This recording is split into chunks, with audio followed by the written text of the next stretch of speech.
We are backstage at the convention center getting ready before my big keynote address to the American Academy of Audiology. And why did a group of students, audiologists, doctors, partners choose to have permission to pause as the general theme of their main keynote? It's because never before have we needed it more. They know that in order to perform their best, to show up with their family, their friends, with calmness, and to become active participants in their lives, they're going to need mental clarity. And that kind of clarity only begins when we take a pause. Today, I am so excited to be sharing with them the 3-key formula that I call the 3 C's to inner peace, more presence, and their best work yet.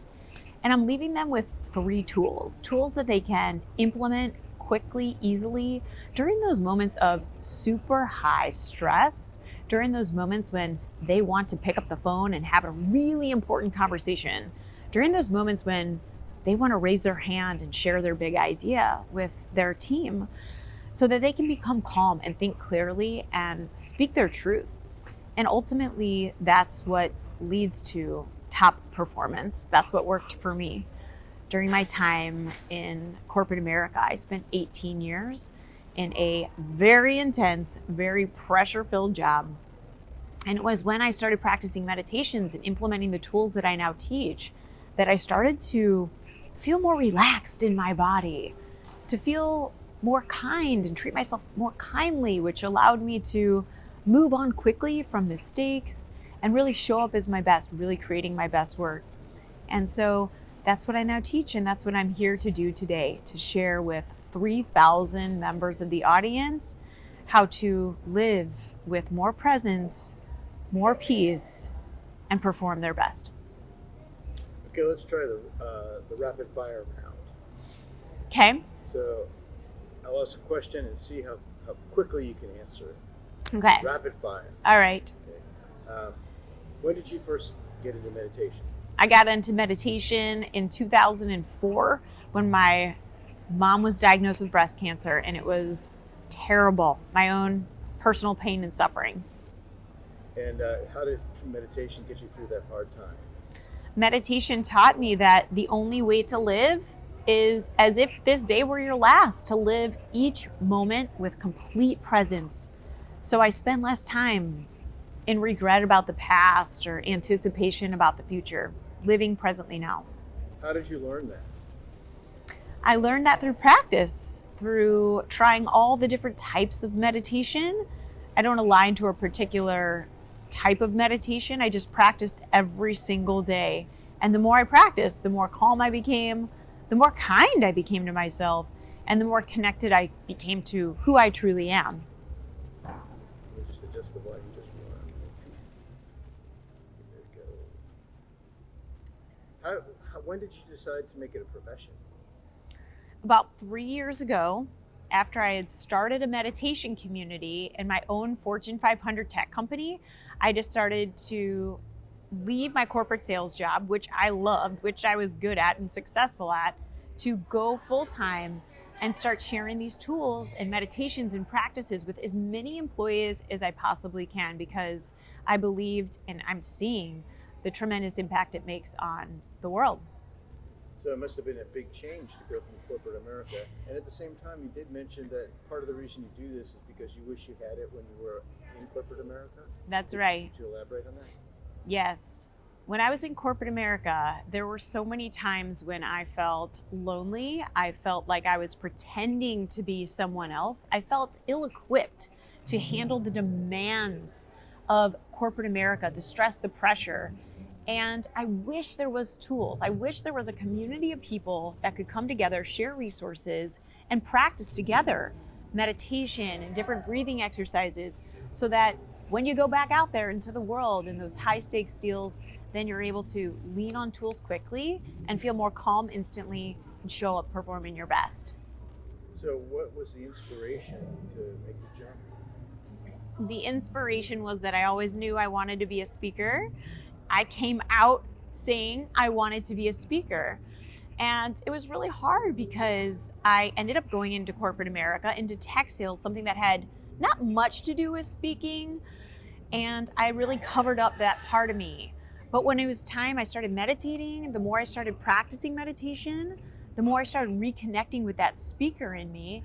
And as it turns out, I was meant to speak and do it leading, guiding meditation for other people. So now, yes, I do speak on stages, and I also lead meditations as a speaker. That's very interesting. Something about transcendental meditation and finding your soul purpose. Could you go on about that? Finding your true purpose only becomes available when you become still and silent. First, your body has to be calm. There's no way from a neuroscience standpoint that you can access your true purpose, your passion, when your body's stressed. And then it's making sure you're kind to yourself, making sure you're compassionate with yourself, because if we have limiting beliefs, those hold us back from showing up as our best. And finally, connecting to our heart. Meditation gives us the space to connect with the essence of us, who we truly are, like the youest part of you. And in that space is what holds your genius, your unique gifts, your inner compass, your inner intelligence. And that's what meditation offers. That's what it becomes online more. It's more available when you practice meditation. So it seems like there were 2 or 3 big wow moments. I'd imagine, just to go through the whole thing, the first wow moment was when you first discovered meditation. Mm-hmm. The second was probably when you discovered your true self through meditation. Mm-hmm. And then when you decided to push that to the public. Those were 3 wow moments, if you would agree. I would agree. Would you like to talk about those three different moments and how they bridge together? Yeah. The first wow moment was when I hit rock bottom, knowing that my mom was diagnosed with breast cancer, and that was the instant that I knew that life is temporary. Am I going to keep working my tail off and hustling the way I did? I'm exhausting my body, I'm exhausting my mind, and I'm not being true to myself. That was my wake-up call, that something had to change. Meditation fell in my lap. The more I started to practice, the more I started to reconnect with that part of me that was always there, that's always inside of all of us when we slow down and listen, as I suggest, through meditation. And the final wow moment was when I decided to take the leap, when I decided to say, hey, I love my corporate job so much, but I see making a bigger impact to help more people by taking my show on the road, by sharing these practices of meditation, teaching people how to pause. And in a world that is constantly pulling from us and piling on top of us, I can't think of a more important focus. That's fantastic. That's a really great advice. So Great. Let's just do one little bit where you talk about your career development, how you started in your career, where you are in your career now, and where you're going. As a speaker. Yeah. I started out as a speaker leading meditations. I was taught, I'm going to start that over. I'm going to think about what I want to say here. When you bridge the gap from just doing meditations to Yeah.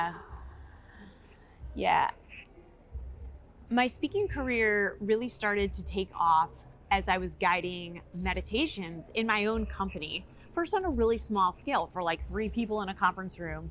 And then they started to grow until I remember I was guiding a meditation during the pandemic for 500 people out of my bathroom, trying to keep my toddler out of the room. And then it took off and more leaders were asking me, hey, you remember that thing that you do, those meditations that you say help you as your sales doubled? Can you come in and teach that to my team? So managers, leaders, directors, VPs inside my own company were asking me to kick off their team meetings with a meditation and share the tools through short workshops. And then the word spread. And then some of the partners and clients that I had found out that this is what I do on the side and asked me to come in and share the same practices with their team. And so that's what I started to do. And it started to take off there. It's all been completely word of mouth. And I continue to show up to larger stages. First it's 100 people, then it's 200. Today it's 3,000 people in a boardroom. And I'm really excited that the power of taking a pause is impacting and helping so many people. This morning, I led a meditation for 60 people. People who decided to wake up and show up for themselves at 7:30. It was only 20 minutes, and most of them had never meditated before. But every single person walked out of that room with a different level of awareness about themselves, about where they want to focus their most precious asset, their attention, for the rest of the day. They were able to set their intention because their body was calm and their mind was clear. In a world filled with consuming data and a million different distractions, I can't think of a more urgent call. Wow, that's fantastic. There was one more thing I wanted to get. Of course, your call to action. Why should you subscribe to my website when you get out of a Yes. subscriber? Yes. Call to action. Yes. If your team is feeling completely run down, burnt out, and overwhelmed with the incredible amount of tasks as many employees do, invite me in to share permission to pause with your team. I will teach them the tools they can implement quickly, easily, more effectively to help with inner peace and outer performance. These are simple, actionable tools that they can weave into their day. They can share with their clients, their partners, all of your colleagues to really help boost calmness in the body, clarity, so they can come up with new big ideas, share new big solutions, and compassion so they can raise their hand and speak up with confidence. And where can we find you? You can contact me by my website. There's a contact form there. I'd love to hear from you. You can also find me on LinkedIn. I'm on social media, on Instagram, and I would love to hear from you and talk more about how I can help your team. Just name your website. Yes. You can find me at www.nadinecherry.com. That's Nadene, cherry like the fruit.com. And you can fill out the contact form and we can set up a call to talk about how I can help your team. Whether it's a mini workshop, I can kick off a conference, speak in an event of yours, or do a virtual engagement to help your people with more inner peace. I can do that again. Okay, and you can find me at www.nadinecherry.com. And there you'll find a contact form. Please reach out to me. We can schedule a time to talk about how I can help your people create more inner peace so they can perform their best at work. Whether it's a virtual event, I could speak at a conference, or even a mini workshop for your team, I'm here to help you. that's great. You got it. Great.